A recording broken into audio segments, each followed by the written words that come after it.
नमो बुद्धाय व सविनय सप्रेम जय भीम. बुद्धविहार समन्वय समितीच्या वतीने राबविण्यात येत असलेल्या ऑनलाईन वर्षावास व्याख्यानमाला 2022 या उपक्रमातील 48व्या दिवशी आज आपण 48वे व्याख्यान या ठिकाणी घेत आहोत. या व्याख्यानास उपस्थित समस्त उपासक उपासिका बंधू भगिनींचे अगदी मनपूर्वक हार्दिक सहर्ष स्वागत. बुद्धविहार समन्वय समितीचे संस्थापक, मुख्य संयोजक तथा राष्ट्रीय अध्यक्ष आदरणीय गुरुवर्य अशोक भाऊ सरस्वती बोधी यांचे देखील मनपूर्वक हार्दिक स्वागत. भगिनी तनुजाताई यांचंही स्वागत. आणि आज आपण ज्यांचा विषय, ज्यांचे व्याख्यान ग्रहण करणार आहोत असे आजचे आपले सन्माननीय व्याख्याते आदरणीय शीलवंतजी डोंगरे साहेब यांचं देखील मनपूर्वक हार्दिक स्वागत. सुदृढ मन किंवा निरोगी मन म्हणजे हेल्दी माइंड या विषयावर सर आज आपणास मार्गदर्शन करणार आहेत. सर बुद्धविहार समन्वय समितीच्या वतीने तसेच उपासक उपासिका बंधू भगिनींच्या वतीने आपले अगदी मनपूर्वक हार्दिक स्वागत करतो. आपल्या परंपरेप्रमाणे व्याख्यानाच्या अगोदर आपण त्रिशरण पंचशील वंदना घेतो, त्यानंतर व्याख्यानास सुरुवात होते. व्याख्यान झाल्यानंतर मंगलमैत्री व धम्मपालन गाथा होते आणि त्यानंतर व्याख्यानाचा समारोप होतो. साधारण 7:15 ते 7:30 आनापान साधना, 7:30 ते 8:30 व्याख्यान आणि अंदाजे 8:30 ते 8:45च्या आसपास समारोप, असं आपलं रोजचे शेड्यूल असतं. अंदाजे 45 ते 50 मिनिटे व्याख्यातांना बोलण्यासाठीचा वेळ असतो. आपल्या सर्वांच्या वतीने भगिनी तनुजाताई यांना विनंती करतो की ताई आपण कृपया त्रिशरण पंचशील वंदना घेऊन या व्याख्यानाची सुरुवात करावी. व्याख्यान झाल्यानंतर होस्ट या भूमिकेतून आपल्या आदरणीय सन्माननीय व्याख्यात्यांचं व्याख्यानासाठी विनंतीपूर्वक पाचारण त्यांना करण्यात येईल. त्यानंतर व्याख्यान सुरू होईल. आदरणीय भगिनी तनुजाताई. धन्यवाद सर. मी तनुजा बौद्ध. सर्वांना सविनय सप्रेम जय भीम. नमो बुद्धाय. महाकारुणी तथागत समबुद्ध बोधिसत्व परमपूज्य डॉक्टर बाबासाहेब आंबेडकर यांच्या विचारांना आणि पावन स्मृतींना मी पंचांग प्रणाम करते. बुद्धविहार समन्वय समितीचे मुख्य संयोजक अशोक भाऊ सरस्वती बोधी यांनाही मी वंदन करते. व्याख्यानमालेचे मुख्य संयोजक आदरणीय शीलवंत सर यांनाही वंदन करते आणि आजच्या व्याख्यानाचे व्याख्याते आदरणीय शीलवंत डोंगरे सर यांनाही वंदन करते. या व्याख्यानाला ऑनलाईन जोडलेले सर्व ज्येष्ठ आणि श्रेष्ठ, श्रेयस आणि प्रेयस भगिनी आणि बंधुजन यांनाही मी वंदन करते. माझ्या बरोबरीचे व माझ्यापेक्षा लहान असलेल्या सर्वांना मी सविनय सप्रेम जय भीम करते. नमो बुद्धाय. वंदनेला सुरुवात करते. सर्वांनी दोन्ही हात जोडून घ्यायचे आहेत. अरहं सम्मा संबुद्धो भगवा बुद्धं भगवन्तं अभिवादेमि. स्वाखातो भगवता धम्मो धम्मं नमामि. सुपटिपन्नो भगवतो सावक संघो संघं नमामि. नमो तस्स भगवतो अरहतो सम्मा संबुद्धस्स. नमो तस्स भगवतो अरहतो सम्मा संबुद्धस्स. नमो तस्स भगवतो अरहतो सम्मा संबुद्धस्स. बुद्धं शरणं गच्छामि. धम्मं शरणं गच्छामि. संघं शरणं गच्छामि द्वितीयंपि बुद्धं शरणं गच्छामि द्वितीयंपि धम्मं शरणं गच्छामि द्वितीयंपि संघं शरणं गच्छामि तृतीयंपि बुद्धं शरणं गच्छामि तृतीयंपि धम्मं शरणं गच्छामि तृतीयंपि संघं शरणं गच्छामि पानातिपाता वेरमणि सिक्खापदं समादियामि अदिन्नादाना वेरमणि सिक्खापदं समादियामि कामेषु मिच्छाचारा वेरमणि सिक्खापदं समादियामि मुसावादा वेरमणि सिक्खापदं समादियामि सुरामेरयमज्जपमादठाना वेरमणि सिक्खापदं समादियामि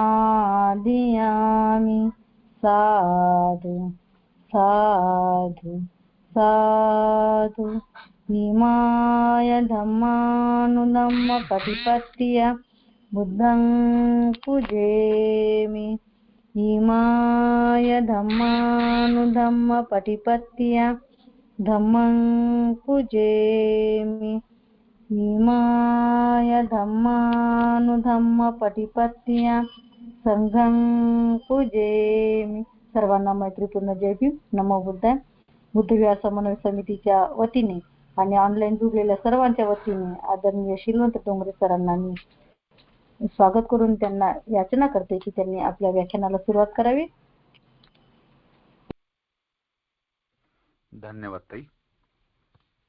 आजचे आपले सन्माननीय व्याख्याते आदरणीय शीलवंत डोंगरे सर हे आता आपणास निरोगी मन या विषयावर मार्गदर्शन करणार आहेत. आदरणीय शीलवंत डोंगरे सर.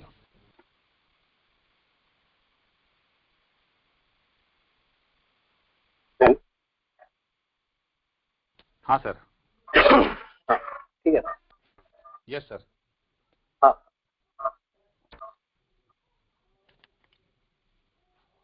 महाकारुण तथागत भगवान गौतम बुद्ध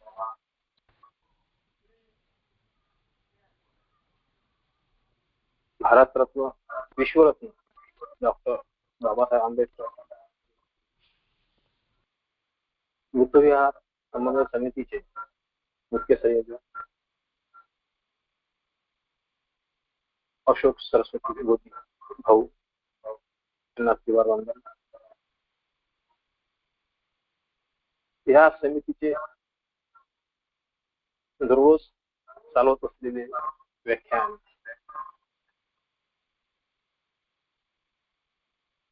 जे आहेत उमेशजी पठारे सर, त्या सर्वांना त्रिवार वंदन. तनुजाताई यांनाही त्रिवार वंदन. आपण पाहत असतो निरोगी जीवन कसं असतं हे आपण ऐकलेलं आहे, परंतु आपण आज हॅलो. हाँ सर. हा सर. हाँ तुमचा स्क्रीन जो आहे तो लॉक होतो, त्यामुळे ब्लर होऊन जातं पिक्चर. तर त्याला अधूनमधून तुम्ही फक्त टच करत चला. बरं सर. आणि तुमचा आवाज जर एको होत असेल तर एकदा म्यूट करून पुन्हा अनम्यूट करू शकता. बरं. एक मिनिटाचा टायमिंग वाढवून आणि घेतला मी जरा. हा, त्याचा स्क्रीन ऑफचा टायमिंग वाढवून घ्या तुम्ही, हा सर. किंवा तो काढून टाका, म्हणजे मग स्क्रीन ऑफ होणार नाही. हा हा ओके. ठीक आहे. आणि थोडासा माईक जवळ घ्याल म्हणजे आणखीन आवाज जास्त क्लिअर येईल. बरं सर.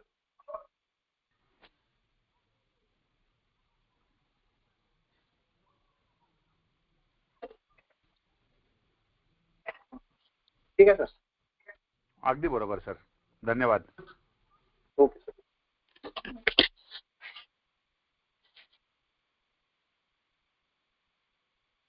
तर मानवी मेंदू किंवा शरीराचा कोणताही भाग आणि मन या दोन सर्वात गुंतागुंतीच्या गोष्टी आहेत. मन ही सहज पाहता येणारी किंवा आकलन करण्यासारखी गोष्ट म्हणजे त्यांच्यात एक फरक आहे. एक प्रत्यक्ष डोळ्याने दिसू शकते आणि दुसरी आभासी आहे. मनाची संकल्पना सगळे जटिल आहे. मन दिसत नाही, ती आभासी आहे. पण त्याने जर ठरवलं तर ते काही करू शकते. ते तुम्हाला ठरवू शकते, तर ते कधी शक्ती नसेल तर तुम्हाला जिंकूनही देते. मनाचा शोध लावणारा विश्वातील सर्वात मोठा आणि खरा शास्त्रज्ञ फक्त तथागत गौतम बुद्ध आहेत. आपलं मन खराब झालं तर राग त्यास कारण ठरतो. आपल्या मनातील राग आपलं किंवा दुसऱ्याचे नुकसान करतो. आपल्या मनातील रागाला मर्यादित ठेवणे खूप महत्वाचे. कधी आपलं मन खूप आनंदी होते, अति आनंदी होते, त्यालाही मर्यादित ठेवणे खूप गरजेचे आहे. मर्यादित होणे म्हणजे काय? मर्यादित होणे म्हणजे ते मध्यम. आपण आपलं मन जर मर्यादित ठेवू शकलो नाही तर ते सुद्धा आजारी. ज्याप्रमाणे आपलं शरीर आजारी पडते तसंच आपलं मनही आजारी पडते. ज्याप्रमाणे आपण आपल्या केसाची, डोक्याची, चेहऱ्याची, नाकाची, कानाची, डोळ्याची, हाताची, पायाची, पोटाची, संपूर्ण शरीराची काळजी, म्हणजे डोक्यापासून तर पायापर्यंत आपण संपूर्ण शरीर काळजी. म्हणजे आपणास जे डोळ्याने दिसते त्याची आपण काळजी. जर आपण त्या अवयवांची काळजी घेतली नाही तर आपण आजारी पडू.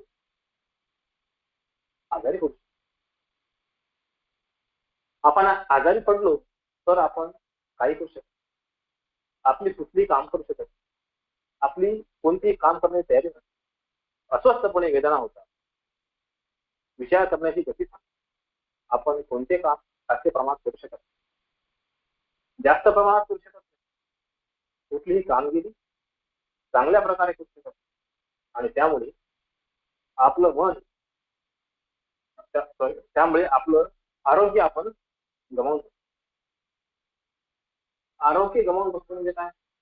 आरोग्य गमावून बसलो की आपल्याला वेदना होतात आणि ह्या वेदना आपल्याला भोगाव्या लागतात. आपल्याला प्रचंड शारीरिक वेदना आणि दुःख भोगावं लागतं. आपणास वेदना सहन कराव्या लागतात, दुःख होत असते, त्याला आनंद होतो. तुम्ही दुःखी होता, नाखुश होता, अशी आपल्या मनाची परिस्थिती. आपण अशा अस्वस्थ अवस्थेत का बसलो असतो? तर आपण आपल्या शरीराची काळजी घेतली नाही का? आपण आपल्या शरीराची काळजी न घेतल्यामुळे तुम्ही तुमच्या शरीराचे आरोग्य आणि ताकद, शक्ती पूर्ण गमावून बसतो. या दुःखामुळे आपण आपल्यामधल्या सर्व गोष्टी गमावून. आपल्याकडे खूप सारी धनसंपत्ती आहे, पण जर आपण आजारी पडतो आणि अंतरुणात त्याचा काय फायदा? तुम्हाला शारीरिक दुःखातून मुक्त व्हायचं असेल तर शरीराची काळजी घेऊ. तुमच्याजवळ कितीही धनसंपत्ती असू द्या, जर तुम्ही तुमच्या शरीराची काळजी घेतली नाही तर त्याचा नंतर काहीच होईल. एकदा जर का तुम्ही बेडवर पडले तर तुमची कितीही मोठी संपत्ती असली शारीरिक तरी तुम्ही काय कामाची शारीरिक दुःखातून मुक्त करू शकत नाही तुम्हाला. त्यासाठी शरीराची आरोग्याची नेहमीच काळजी घेणे महत्वाचे आहे. आपल्या सर्वात मोठा जो अवयव आहे तो म्हणजे आरोग्य. आपले आरोग्य चांगले ठेवणे हाच मोठा आपला अवयव आहे. आपण आपला आनंदी आयुष्य जगण्यासाठी शरीराची काळजी घेणे खूप महत्वाचे. आपणच आपले आरोग्य चांगले बळकट आणि तंदुरुस्त आणि निरोगी ठेवले. स्वतःलाच भगवान गौतम म्हणतात, गौतम बुद्ध म्हणतात, आरोग्य ही आपली सगळ्यात मोठी असलेली. आपण जर आपल्याला आरोग्य मिळत आले नाही तर आपल्याकडे असलेली प्रत्येक गोष्ट आपण गमावून बसतो. आपल्या आरोग्याचं चांगलं नसेल, तंदुरुस्त नसेल तर सगळ्या गोष्टी त्या बिनकामाने ठरतात. म्हणून आपल्याला जर चांगले आरोग्य प्रमाण करायचं असेल तर त्यावर खूप मेहनत घेणं गरजेचं आहे. आपल्याला कुठलीही मेहनत न घेता काही न करता समृद्ध आरोग्य मिळणार. त्या आरोग्याची नेहमीच काळजी घेण्याची गरज होत असते. आपल्या आरोग्याची आपण काळजी घेतली पाहिजे हे आपल्याला सर्वांना माहिती. आपलं शरीर निरोगी आणि बळकट कसे राहिले पाहिजे. आपले शरीर हे एक यंत्र आहे, मात्र आपलं शरीर हे यंत्र कधीच नाही. यंत्र हे मानवाने बनवलेले एक मशीन आहे. त्यास आपण यंत्र किंवा मशीन. मी फक्त तुम्हाला एक उदाहरण. त्याप्रमाणे आपण एखाद्या मशीनची यंत्राची आपल्या गाडी सर्व्हिसिंग करतो, निगा राखतो, त्या मशीनची काळजी घेतो. तसंच आपल्या शरीराची काळजी घेणं खूप महत्त्वाचं. त्यासाठी आपणास सम्यक व्यायाम करण्याची गरज आहे. सम्यक आहाराची गरज आहे. आयक व्यायाम आणि सम्यक आहार आपल्या शरीराची काळजी. सर्वप्रथम आपणास सम्यक आहाराची गरज म्हणजे जे आपल्या शरीराला योग्य आहे तेच आपण आहार सेवन केले पाहिजे. म्हणजे जर एखाद्या मशीनला पेट्रोलची गरज असेल तर पेट्रोल टाकावं लागेल, दुसरं तेल टाकून चालणार नाही. असं केल्यास मशीनमध्ये बिघाड होण्याची शक्यता नाही. समजा एखाद्या बिल्डिंगमध्ये पेट्रोल टाकून चालणार नाही, ती मशीन कसर केलं नाही तर मशीन बिघडण्याची शक्यता आहे, पूर्णपणे बिघडण्याची शक्यता आहे. आपल्या शरीराचे तसंच आहे. आपण आपल्या शरीराला कोणता आहार देत आहे यावर आपले शरीर आहे. जर तुम्ही तुमच्या शरीराला अयोग्य जंक फूड सारखे पदार्थ दिले तर तुमच्या शरीराची हानी नक्कीच आहे. त्यासाठी आपणास सम्यक आहार घेणे खूप महत्वाचे. आणि सम्यक आहार कसा घ्यायचा हे आपल्या सर्वांना कमी माहीत असेल. जर आपण तसे केले नाही तर काय होईल, ज्याप्रमाणे एखादी मशीन आता काय देऊ टाकून ते जाईन का त्याला, तर काही इंजिनची मोठी दुरुस्ती करावी लागते आणि त्यात आपला वेळ जातो आणि फार मोठी किंमतही बनवणार. दुर्दैवाने आपलं शरीर बिघडलं त्यासाठी खूप मोठे मूल्य द्यावं. तुम्हाला तुमचा निवड पैसा खर्च होत नाही तर त्याबरोबर तुम्हाला असंही वेदना हे सहन करावं लागतं. त्यातून तुम्हाला खूप मोठ्या वेदना सहन कराव्या लागतात. आपण मानसिक हानिकारक आणि आपल्यासाठी वाईट असलेल्या गोष्टीसाठी आपण आपल्यासाठी काय चांगले आणि काय उपयुक्त आहे त्याची स्वतःला प्रशिक्षण देऊन आपण आपले आरोग्य चांगल्या स्थितीत ठेवायचे असेल तर तुम्हाला त्याची रचना कशासाठी झाली आहे ते समजून घ्या. तुम्हाला ऊर्जा मिळाली हॅलो आणि शरीर चांगले. Hello sir. हा सर, प्लीज जरा एक नम्र विनंती आहे. आपण जे इयरफोन घातलेले आहेत त्याच्या ऐवजी आपण जर फोनला डायरेक्ट कनेक्ट झालात तर थोडं बरं राहील मला असं वाटतं, कारण तुमचा आवाज तुटतो आहे त्यामुळे त्याची लिंक लागत नाहीये सर. बरं बरं सर. ठीक. हो, प्लीज डोंट माइंड. हो.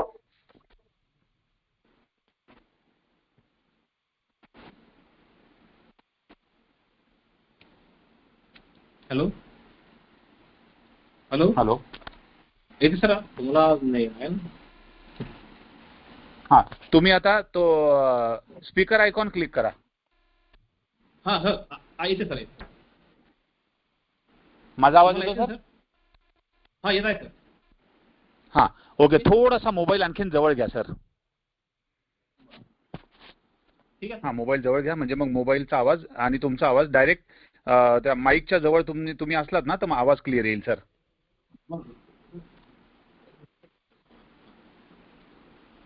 ठीक आहे सर, देते. येते ना आवाज आता? हां, आवाज हॅलो? ऍक्च्युली थोडासा नेटवर्कमध्ये इश्यू आहे आणि त्यातूनही पुन्हा ब्लूटूथमुळे आणखीन प्रॉब्लेम होत होता म्हणून करता. ब्लूटूथ कट कारण केलं जर सर. ते आवाज डिस्टर्ब होतो सर. आवाज मध्ये काय होतं, वर्ड मिसिंग होतात, त्यामुळे लिंक लागत नाही ऐकणाऱ्याची. ब्लूटूथ कट केले सर मी. हॅलो? हां हॅलो? हां सर. हॅलो? हा, ब्लूटूथ काढले मी. हो चालेल सर, कंटिन्यू करा सर. Thank you very much. हा.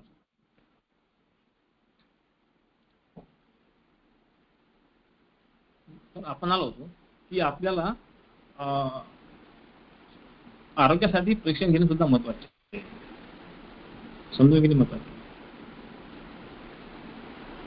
आपण एक गोष्ट स्पष्ट घेतली पाहिजे.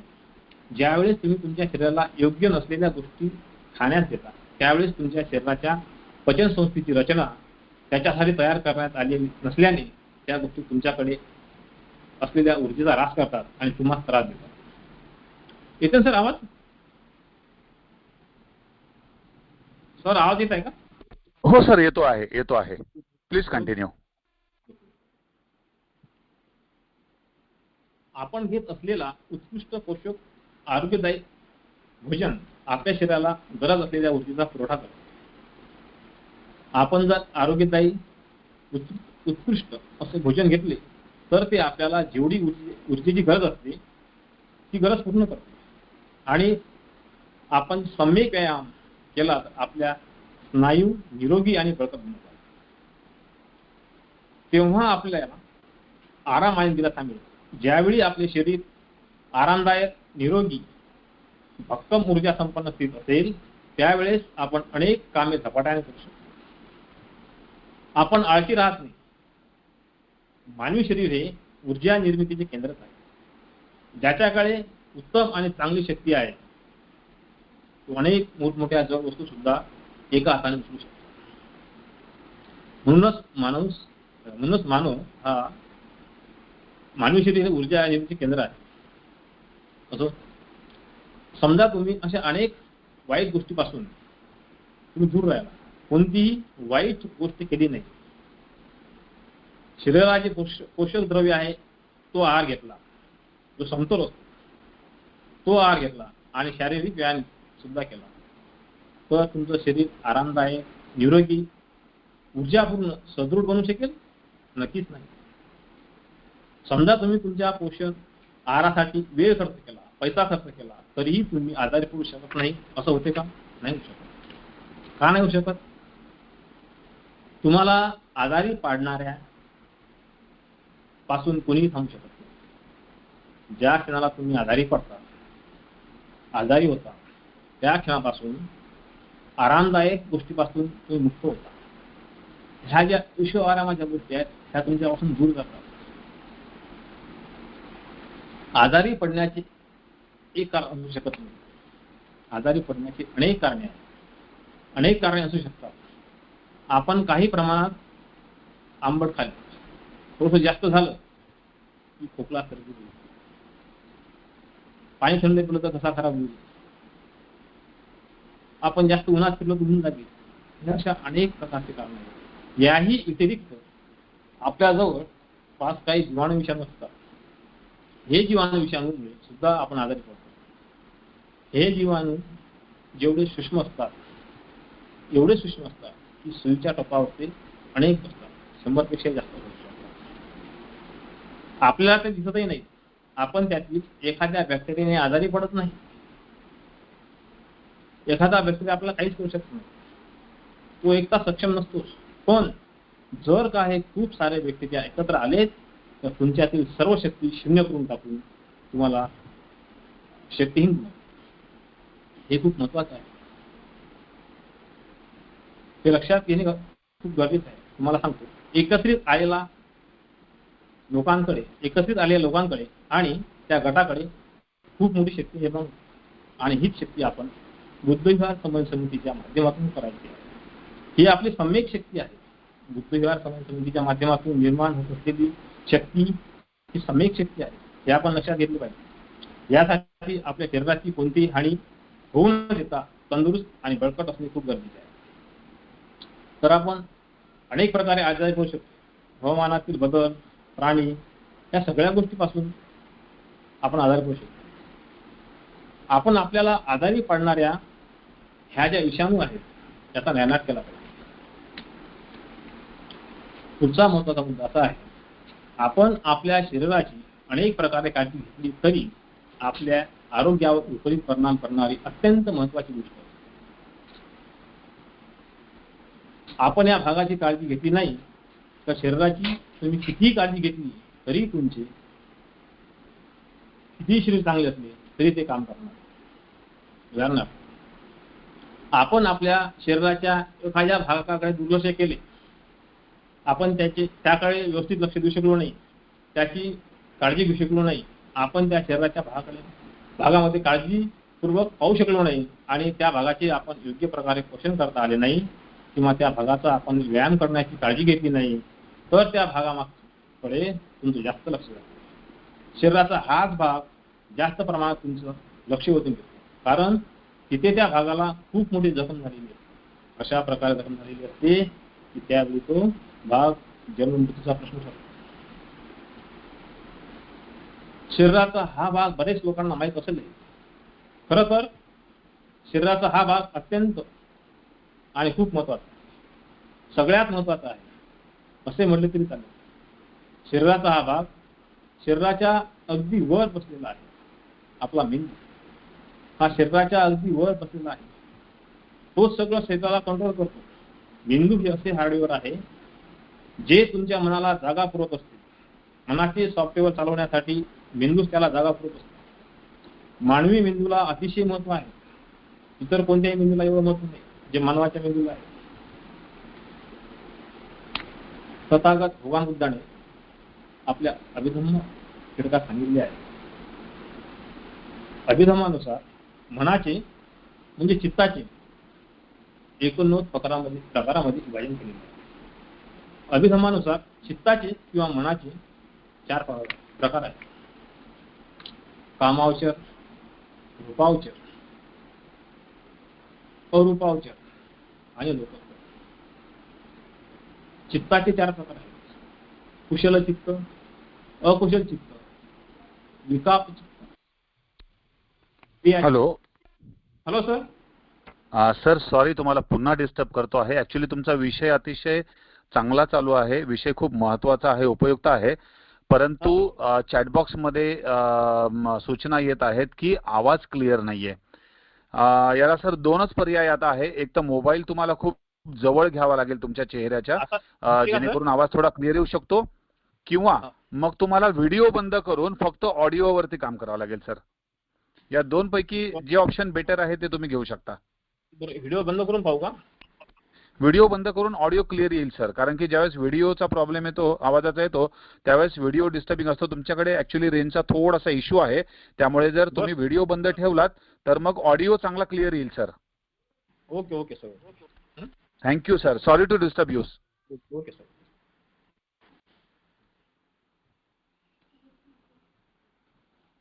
Please continue, please continue. तर आपण पाहत होतो चित्ताचे 4 प्रकार आहेत: कुशल चित्त, अकुशल चित्त,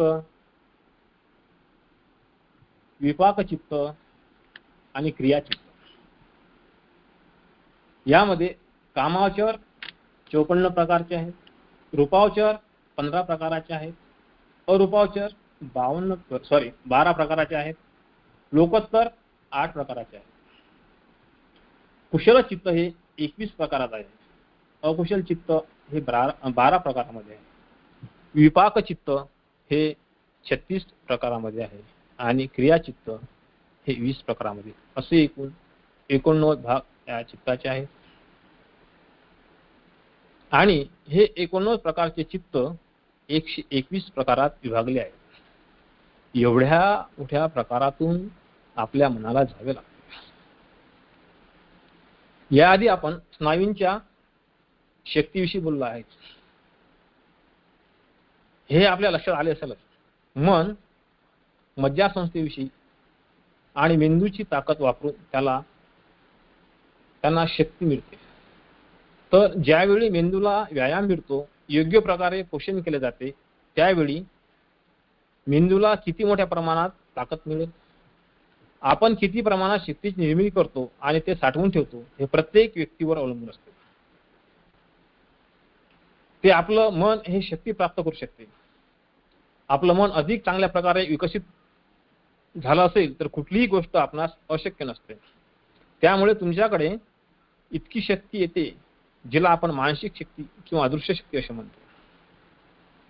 मी निश्चितपणे सांगू शकतो, मानवी मेंदू शक्ती, मन आणि मनाच्या क्षमतेविषयी चा सर्वात मोठा आणि पहिला शास्त्रज्ञ फक्त बुद्ध आणि बुद्ध आहे. आपण जर बुद्धाकडे पाहिले तर आपल्याला असे लक्षात येईल की चमत्कार करणे ही गोष्ट बुद्धाच्या दृष्टीने सहज सर्वसामान्य अशी गोष्ट होती. त्यावेळी बुद्धाच्या काळात अनेक त्यांच्या शिष्यांनी मानसिक शक्तीचा अभ्यास केला होता आणि ती शक्ती प्राप्त केली होती. त्यामुळे फक्त बुद्ध तर 16 त्यांचे शिष्यही चमत्कार करत असत. परंतु बुद्धाला हे माहित होते, मी जर यांना चमत्कार शिकवले तर त्यांचा सर्वोच्च क्षमतेपर्यंत पोहोचण्याचा जो मार्ग आहे, जो प्रवास आहे, तो प्रवास इथेच थांबून जाईल. कारण बुद्धाला माहित होते, महत्वाच्या भागाचे कार्य काम करत नसेल, आपल्या महत्वाचा भाग जो आहे ते जर काम करत नसेल तर तुमचं मन योग्य प्रकारे काम करत नाही, तर तुम्ही पुढे जाणार नाही. तुमचा प्रवास तिथेच थांबणार आहे. तुमचा तो पुढचा प्रवास होऊ शकत नाही. तुम्हाला जर आनंदी जीवन जगायचं असेल तर तुमचं निरोगी असणे खूप गरजेचं आहे. तुमचे मन आजारी असता कामा नये, ही गोष्ट आपल्या लक्षात येणे खूप गरजेचे आहे. ते आपल्याला समजणे खूप महत्वाचे आहे. आपण सगळे चांगल्या वातावरणात, आरोग्यपूर्ण वातावरणात राहतो, चांगल्या प्रकारचे भोजन करतो, आपण आपलं सगळं शरीर सदृढ राहावं यासाठी आपण सगळे शरीराची चांगली काळजी घेतो. त्यासाठी भरपूर प्रमाणात पैसाही खर्च करून आपण आपल्या शरीर चांगल्या प्रकारे ठेवतो. परंतु आपले शरीर जरी खूप चांगले दिसत असले तरी आपल्या स्वभावतालचे अनेक लोक आनंदी जीवन जगत नसल्याचे दिसत आहे. काही प्रमाणातील लोक तणावग्रस्त मानसिक स्थिती ढासळलेली असल्याचे जाणवत आहे. अशी आपली परिस्थिती आहे. आपण आपल्या शारीरिक आरोग्याची, ताकदीची अनेक प्रकारे काळजी घेतली तरीही आपण आनंदाने जगू शकत नाही, कारण आपण चांगल्या मनाची काळजी घेत नाही. आपण आपल्या चित्ताची काळजी घेत नाही. आपण नेहमी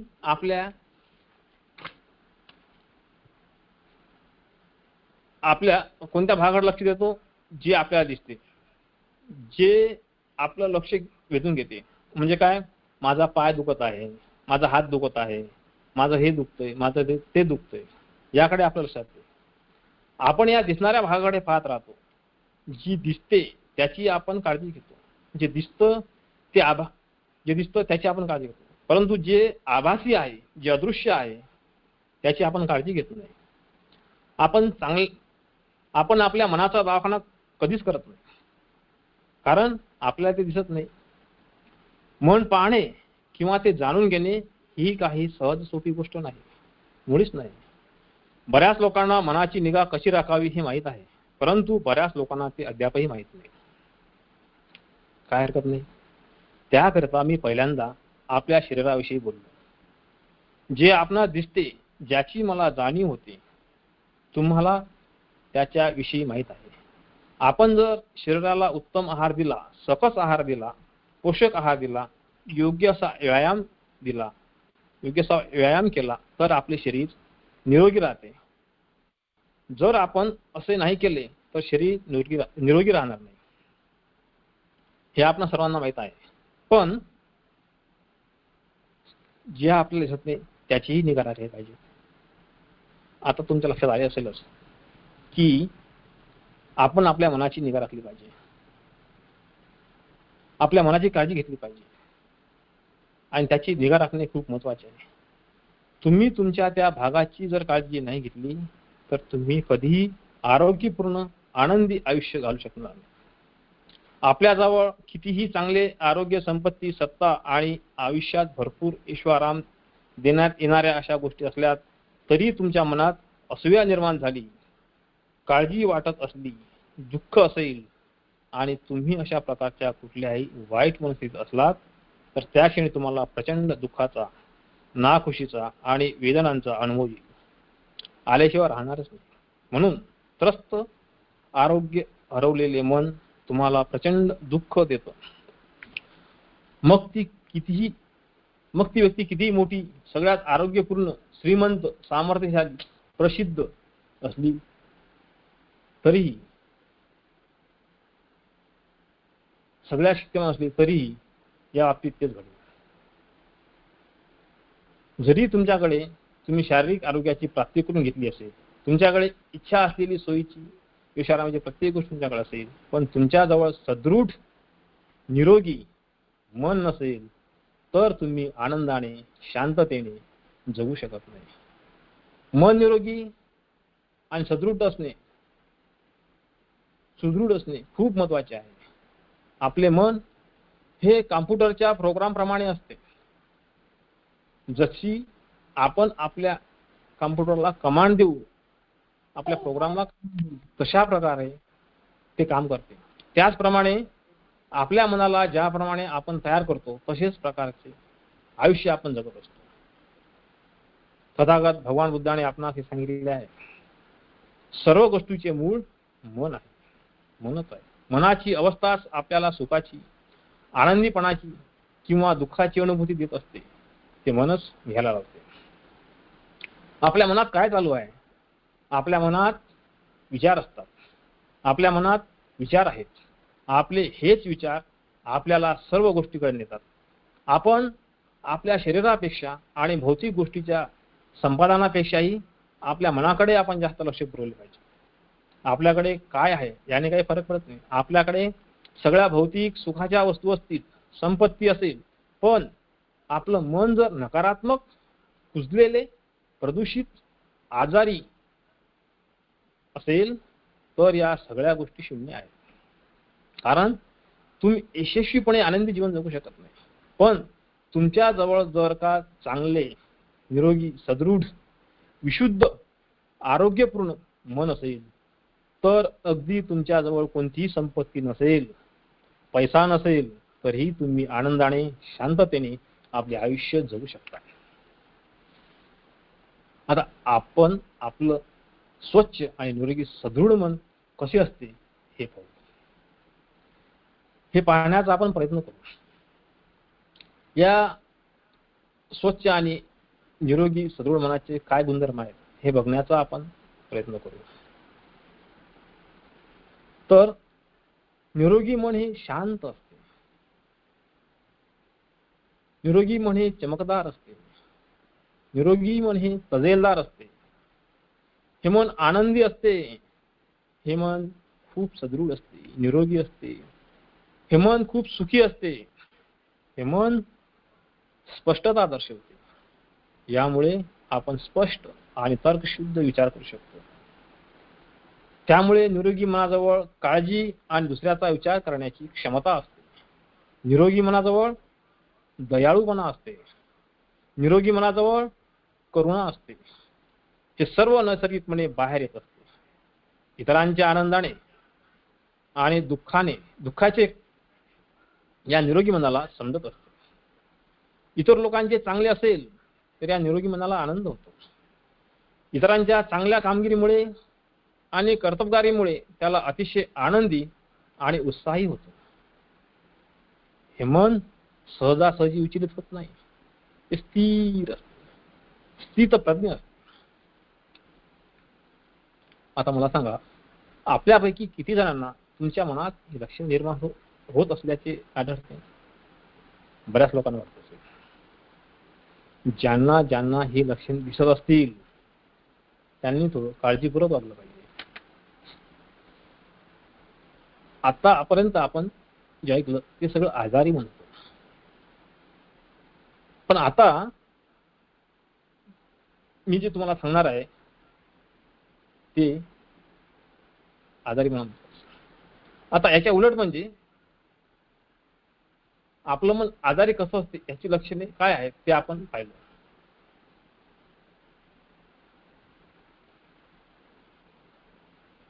ते वेगवेगळ्या प्रकारचे असतात. आजारी मन कसं असते? आजारी मन हे मंद असते. आजारी मन हे थकलेलं असते. आजारी मन हे अस्थिर असते. म्हणजे आधी जे आपण पाहिलं होतं हे मन स्थिर असते आणि आजारी मन हे अस्थिर असते. आजारी मन जे आहे ते एका जागेवर थांबत नाही. ते इकडे तिकडे सैराभर भटकत राहते. हे करू का, ते करू का, ते करू का, ते करू का, असं त्याच्या मनात राहते. आजारी म्हणजे नेहमी दुःखी असते. त्या आजारी मनाला आजूबाजूला सर्व दोष दिसतात आणि ते सगळ्या नकारात्मक गोष्टीवर प्रतिक्रिया व्यक्त करत राहते. ऍक्च्युअल स्थितीमध्ये ते कधी आनंदी राहत नाही. कोणत्याही वेळी किंवा दरवेळी तुम्ही भावनाविवश झाला तर तुमचं मन ठीक राहत नाही. तुमच्या मनात दुःख, अभिलाषा, उत्कंठा, इच्छा, संताप, भीती, चिंता, काळजी अनेक गोष्टी येतात. त्यावेळी तुमचे मन त्या क्षणापुरते आजारी बनते. ही चांगली गोष्ट आहे. अशा वेळी तुमचे मन योग्य प्रकारे कार्यक्षम नसते. ते अकार्यक्षम झालेले असते. हे असे काही क्षणापुरते झालेले असेल तर ठीक आहे, काय हरकत नाही. पण जर असे वारंवार होत असेल तर तुम्ही तुमच्या मनाला आजारी पडण्याकडे नेता. आजारी पडण्यासाठी तुम्ही त्याला मुभा देताय, सवलत देताय. तुम्ही तुमच्या मनाला आजारी पाडण्यासाठी प्राधान्य देताय. तुम्ही तुमच्या मनाला आजारी पाडण्यासाठी प्रोत्साहन देतात. हे स्पष्ट दिसून येत आहे. तुम्ही तुमच्या अशा भावनिक मनाला दीर्घकाळ राहू दिले तर तुमच्या नैराश्याची सुरुवात होत आहे. हे आधीच लक्षात घेतले पाहिजे. असं जर तुम्ही जास्त वेळ राहिला तर ते भयानक स्थिती आहे. म्हणजे हे तुमचं मन आजारी जास्त पडत आहे आणि हे आजारी पडत पडत पडत मग पुढची पायरी ओलांडली जाते. म्हणजे यानंतर तुम्हाला ट्रोमॅटिक डिसऑर्डर, अनियंत्रित राग, संताप, विनाकारांच्या काळज्या, चिंता यासारखे किंवा त्यापेक्षा वेगळे मानसिक आजार निर्माण होण्याची शक्यता असते. आणि मग आपण यावर नियंत्रण मिळवणार की नाही हे सहजासहजी शक्य नसते. आपल्या मनाच्या आजाराचे मोठमोठे कारण आहेत. त्यामध्ये लोभ, तिरस्कार आणि संभ्रम ही सगळ्यात मोठी कारण आपल्या मनाच्या आजाराची आहेत. तथागत भगवान बुद्ध म्हणतात, जर तुमच्या मनात लोभ, तिरस्कार आणि संभ्रम असेल तर तुमचे मन स्थिर राहू शकत नाही. ते खंबीर किंवा सदृढ राहत नाही. हे तुमच्या आजारीपणाचं सर्वात मोठं कारण आहे. काही लोकांच्या मनात या गोष्टी कमी प्रमाणात असतात पण ते लक्षात आल्या तर ठीक, नाही तर तशाच पुढे जात राहतात. या वळणावर एकाच आयुष्यात या संसारातील तुमच्या प्रवासादरम्यानच्या कालावधीत तुम्ही याविषयी काहीच नाही केले, अनुवंशिकतेच्या प्रोग्रामिंगच्या माध्यमातून तुम्ही काही नाही केले तर हळूहळू या गोष्टी मोठ्या होतात, वाढत जातात. ज्यावेळी त्या अतिउच्च प्रमाणापर्यंत वाढतात त्यावेळी हे कंट्रोलच्या बाहेर गेलेले असते.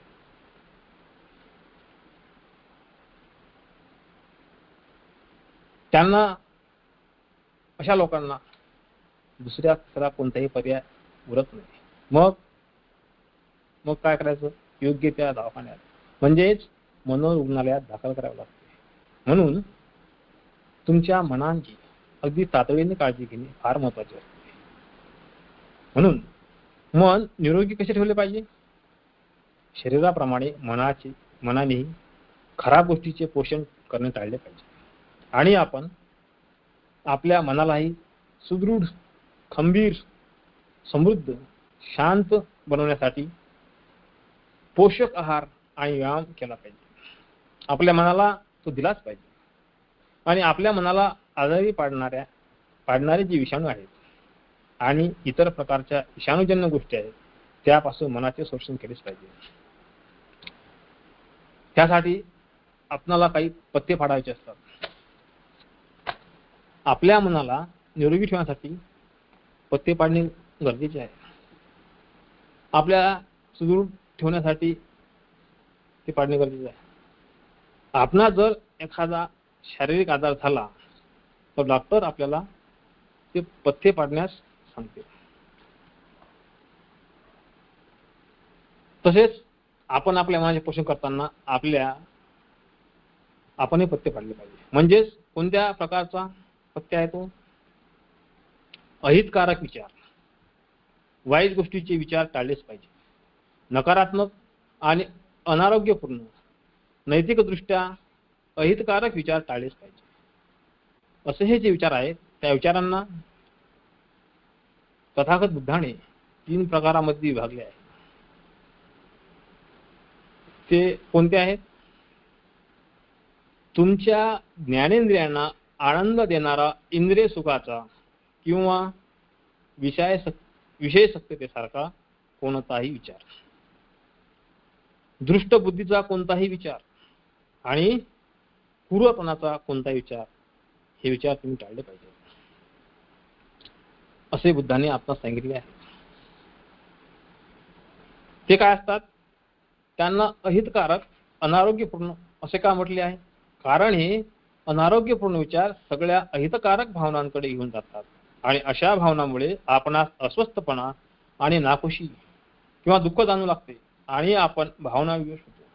अशा वेळी या भावना विचाराप्रमाणे आपल्या मेंदूच्या मज्जाविषयक मार्गाचाच वापर करत नाहीत, तर शरीरातील अनेक बदल करून आणण्याच्या कितीतरी ग्रंथींचा आणि हार्मोन्सचाही ते वापर करतात. त्यामुळे संपूर्ण शरीरावर अनेक बदल घडताना दिसतात. हे जे 3 प्रकारचे अनारोग्य अहितकारक विचार आहेत ते अनुकंपी मज्जाद्वारे ट्रान्सफर होतात.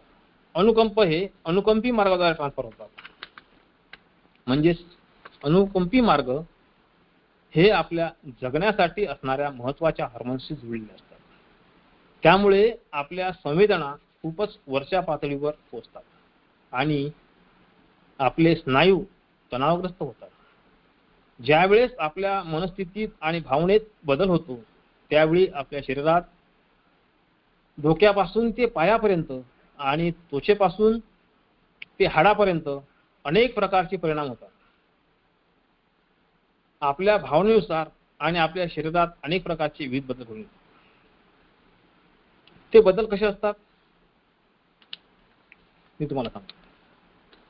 आपल्या शरीरात एक ॲड्रिनालिन आहे. जर आपणास राग आला, आपला राग क्रोध उत्पन्न झाला, तर हे ॲड्रिनालिन आपल्या स्नायूमध्ये आणि आपल्या इतर अवयवामध्ये अनेक बदल होणार. म्हणजे काय होते? आपणास राग आला तर आपली त्वचा लालसर होईल, डोक्याचे केस दाट होतील, डोळे लालसर होतील, आपले डोळे मोठे होतील, भुवळ मोठमोठे दिसतील, आपल्या हृदयाच्या ठोक्याची गती वाढेल, रक्त जोरात पडते आणि पचन संस्थेचे कार्य करत नाही.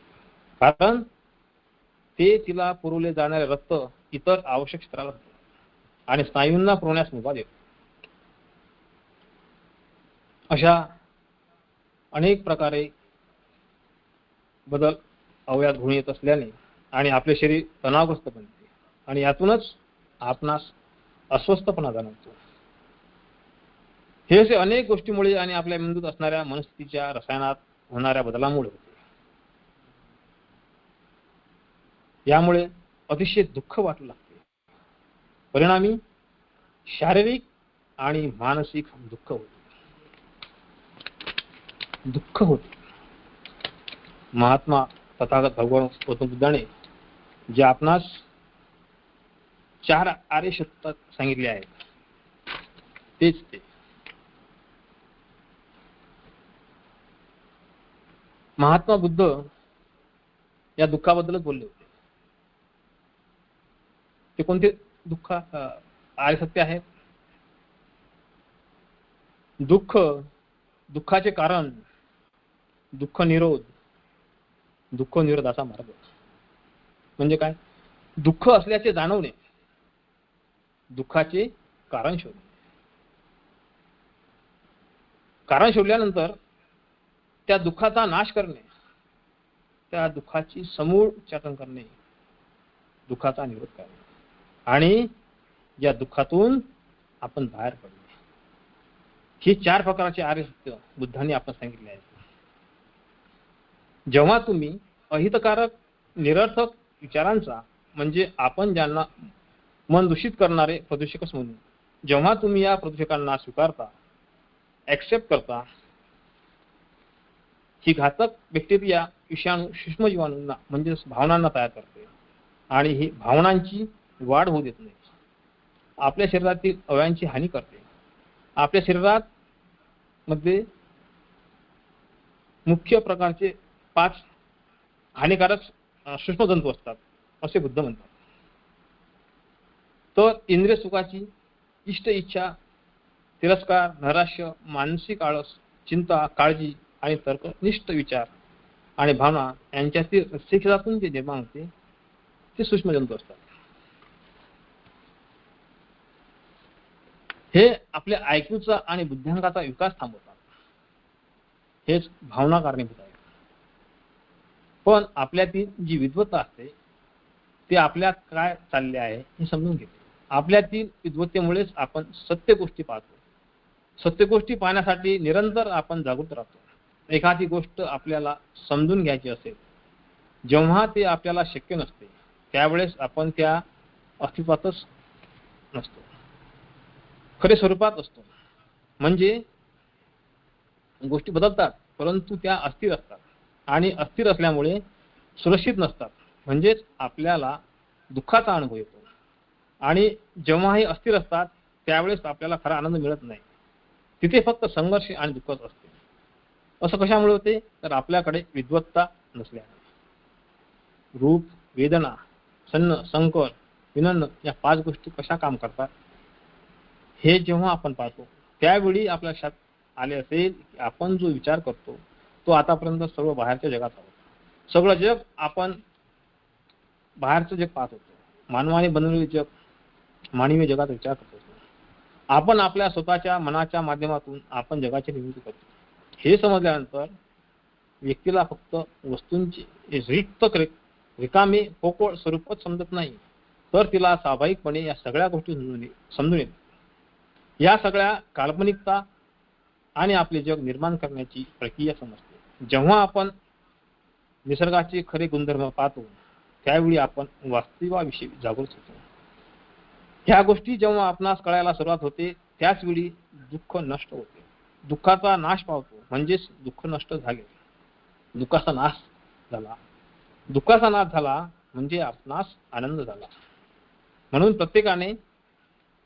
प्रत्येकाचे ॲटिट्यूड काय आहे? संभ्रमित मनाने तयार केलेल्या आभासाऐवजी आनंद मिळवणे, आनंदापर्यंत पोहोचणे.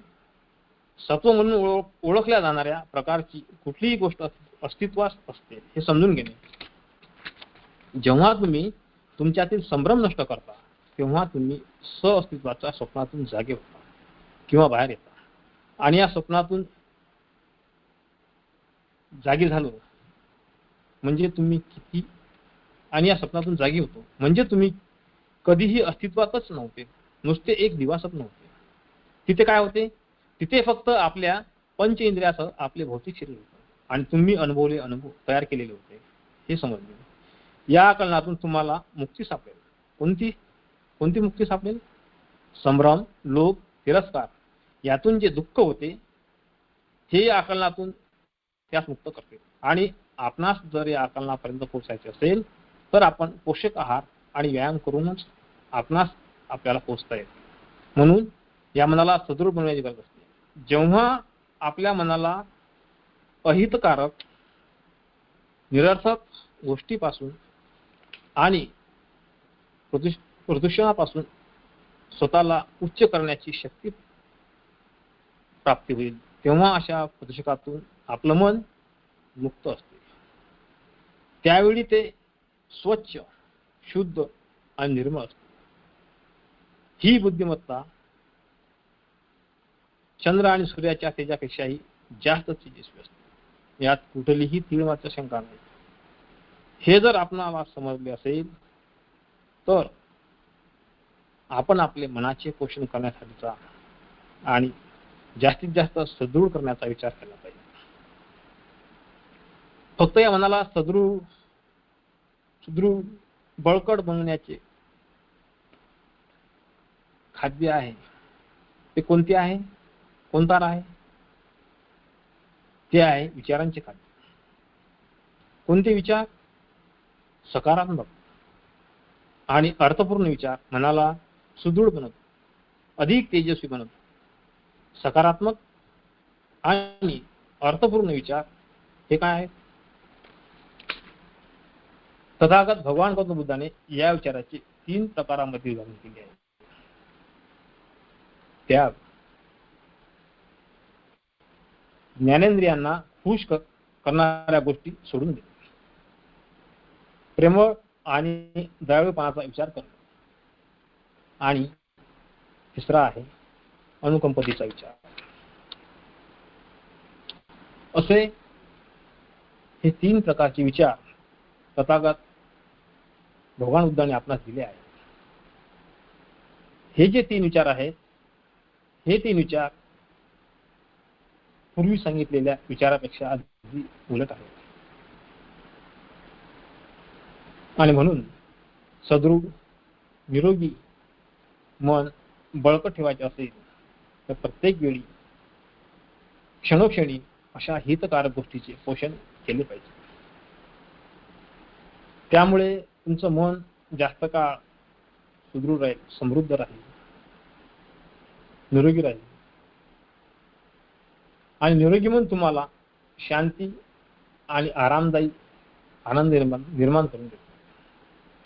हे विचार तुम्हाला तुमच्या मनाला आनंदाचा अनुभव देतो. तुम्ही या चांगल्या विचारांनी मनाचे पोषण करत राहिला तर मन सगळ्या प्रकारच्या भावना हळूहळू दूर करण्यास सुरुवात करते आणि त्यांच्यापासून मुक्त बनवते. भावनांच्या अनुपस्थितीमुळे आनंदी बनते. हे मन भावनापासून मुक्त असते. असे भावना विरहित असलेले मन निश्चलता प्राप्त करते, स्पष्टता प्राप्त करते. शांत आणि निश्चयी मन क्षाग्र बनते. मनात स्पष्ट आणि तर्कनिष्ठ विचार तयार करते आणि यातून तुमचा IQ म्हणजेच बुद्ध्यांक विकसित होण्यास पूरक होतो. अशा प्रकारे मनाची शुद्धता, मनाची समृद्धता विकसित होत राहते. जेव्हा तुम्ही व्यायाम करता, आहार करता, सेवन करता, म्हणजेच आहार आणि विहार दोन्ही याचे नियोजन करता, तेव्हा तुमचे स्नायू बळकट होतात. हे स्नायू तुम्हाला आकारबद्ध देतात,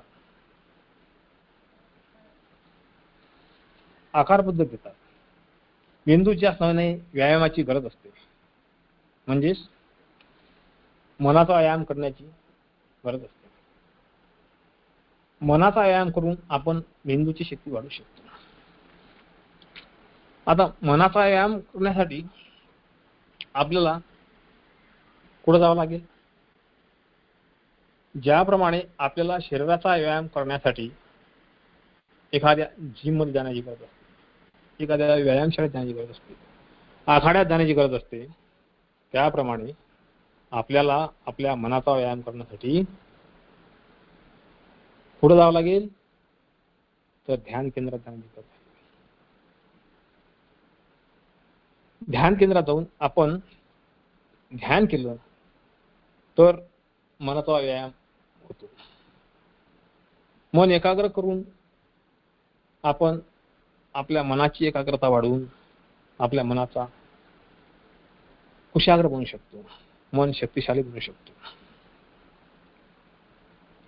आपल्या मनाचा व्यायाम करण्यासाठी सर्वात आणि महत्त्वाची गोष्ट जी आहे ती म्हणजे आपण दररोज फक्त आणि फक्त पंचशिलाचं जरी पालन केलं तरी आपण आपलं मन सदृढ आणि निरोगी बनवू शकतो. त्याचसोबत जर आपण बुद्धविहार समाज समितीने दरवर्षी होऊ घातलेले जे 90 दिवसाचे व्याख्यान असते ते आपण दररोज जरी ऐकले तरीही आपलं मन हे निरोगी आणि शांत होऊ शकते. असा हा निरोगी मनाचा आजचा मी तुम्हाला सांगितलेला थोडासा प्रयोग होता. इथं मला आज बोलण्याची संधी दिली त्याबद्दल मी आपले आभार मानतो आणि माझं आजचं छोटंसं असं व्याख्यान संपवतो. पढावे सर. साधू साधू साधू. सर, अतिशय उत्कृष्टपणे आपण खूप प्रभावी असं मार्गदर्शन केलेलं आहे. सुदृढ व निरोगी मन यासाठी भगवान बुद्धांनी दिलेला धम्म, विपश्यना साधना आणि मन कोणत्या कोणत्या प्रकारे आपण शुद्ध व निरोगी ठेवू शकतो, मनाची सुदृढता जी आहे ती कशा प्रकारे आपण साध्य करू शकतो या विषयावर आपण अत्यंत उत्कृष्ट असं मार्गदर्शन केलेलं आहे. बुद्धविहार समन्वय समितीच्या वतीने आपले अगदी मनपूर्वक खूप खूप आभार व्यक्त करतो. यानंतर आपण मंगलमैत्री घेणार आहोत. त्यानंतर भगिनी तनुजाताई धम्मपालन गाथा घेतील आणि नंतर या व्याख्यानाचा समारोप होईल. कृपया मंगलमैत्रीसाठी सर्वांनी हात जोडावेत.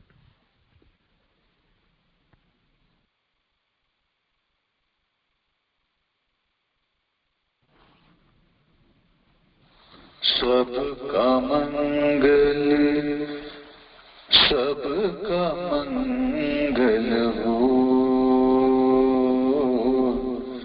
सबका मंगल हो. तेरा मंगल मेरा मंगल, सबका मंगल हो, सबका मंगल हो. दृश्य और अदृश्य सभी जीवों का मंगल हो रे. जल के थल के और गगन के, जल के थल के और गगन के प्राणी सुखिया हो, सबका मंगल हो. 10 दिशाओं के सब प्राणी मंगल लाभी हो रे. निर्भय हो निर्भर बने सब, निर्भय हो निर्भर बने सब, सभी निरामय हो, सबका मंगल हो. फिर से जागे धम्म जगत में, फिर से हुए जन कल्याण. जागे जागे धम्म जगत में, जागे जागे धम्म जगत में, होवे जन कल्याण, होवे जन कल्याण. राग द्वेष मोह दूर हो जावे, जागे शील समाधि ज्ञान. जन जन के दुखड़े मिट जावे, जन जन के दुखड़े मिट जावे, फिर से जाग उठे मुस्कान, जाग उठे मुस्कान। जागे जागे धम्म की वाणी, मंगलमय महाकल्याणी। जागे गोत्र सदृश्य कोई ज्ञानी, होवे सुखी सब जग के प्राणी। सबका मंगल, सबका मंगल हो, सबका मंगल हो। तेरा मंगल मेरा मंगल, तेरा मंगल मेरा मंगल, सबका मंगल हो, सबका मंगल हो।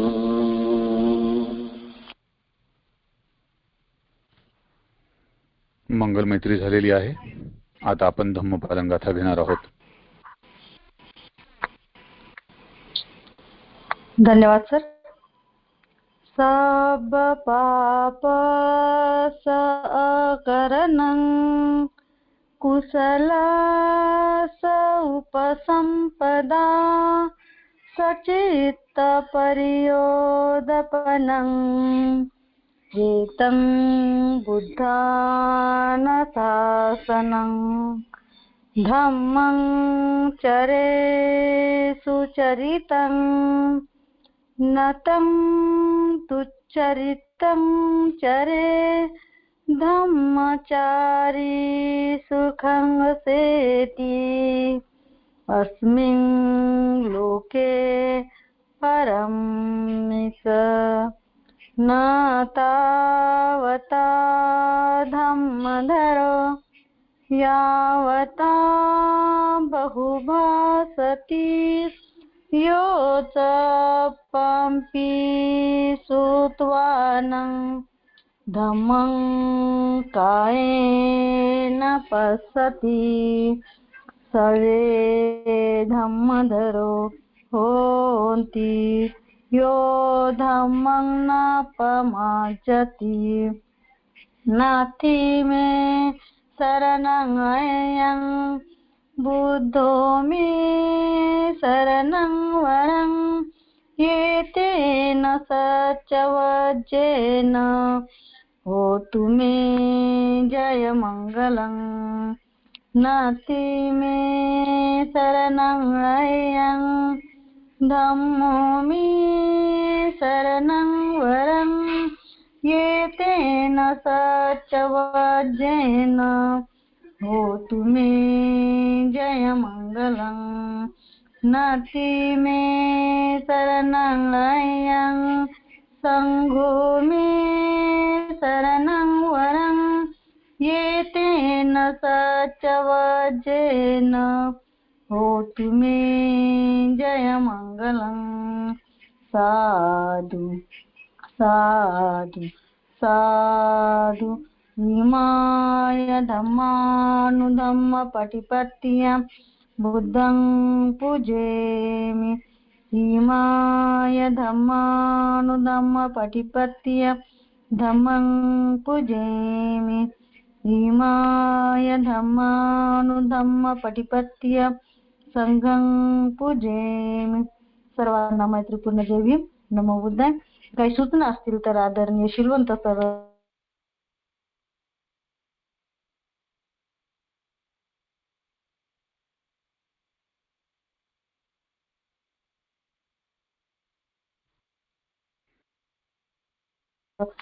नंबर पाठवलेला आहे, अकाउंट नंबर. हॅलो तनुजाताई आवाज डिस्टर्ब झाला. हो येतोय सर, येतोय. हा बोला बोला बोला.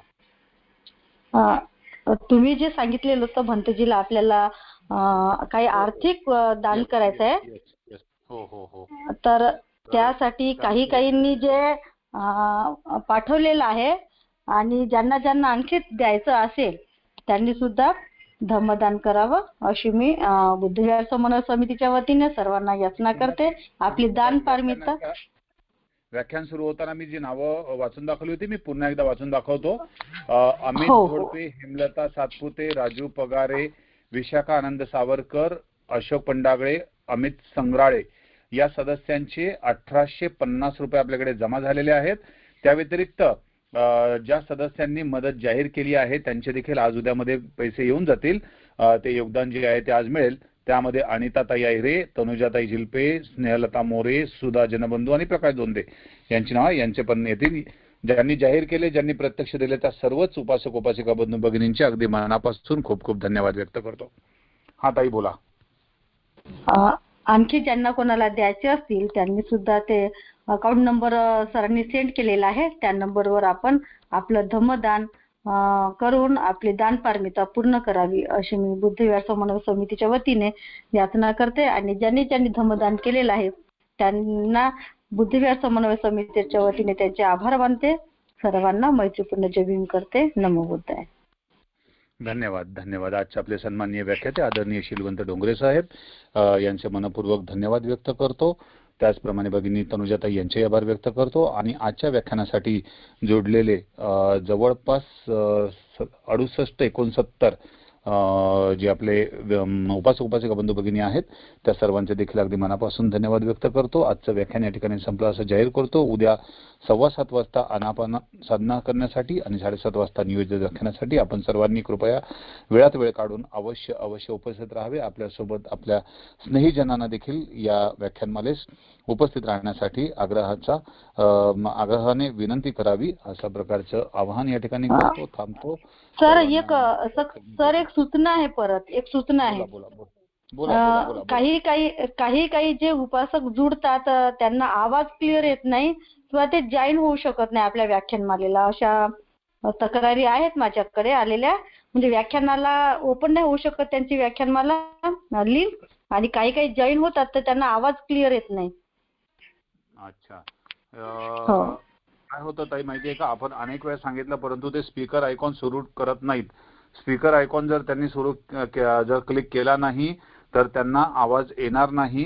आणि जर त्यांना जॉईन होण्यात काही अडचणी असतील तर त्यांनी आपल्याशी संपर्क करावा. आपण जे एक प्रेझेंटेशन पाठवलेलं आहे त्या प्रेझेंटेशनच्या माध्यमातून सर्वांना प्रॉपर व्यवस्थित जॉईन होता येतं. आणि एवढंही करून जर अगदीच जॉईन होता आलं नाही तर युट्यूबवर आपले सर्वच्या सर्व व्याख्याने अपलोड करण्यात आलेली आहेत. गेल्या 2 वर्षाची आणि आता या वर्षाची जी 47 आतापर्यंत झालेली व्याख्यानं जी आहेत ही सर्वच्या सर्व व्याख्यानं युट्यूबला आपल्या बुद्धविहार समन्वय समितीच्या चॅनलवर अपलोड केलेली आहेत, उपलब्ध आहेत. आपण आपल्या सोयीनुसार ती व्याख्यानं बघू शकता. ठीक आहे सर. तर युट्यूबवरचं पण परत आपण एक सूचना उद्याला आणखी देऊन देऊ. ओके. सर्वांचे पुन्हा धन्यवाद व्यक्त करतो. थांबतो. नमो बुद्धाय. सविनय सप्रेम. जय भीम. धन्यवाद. Good night.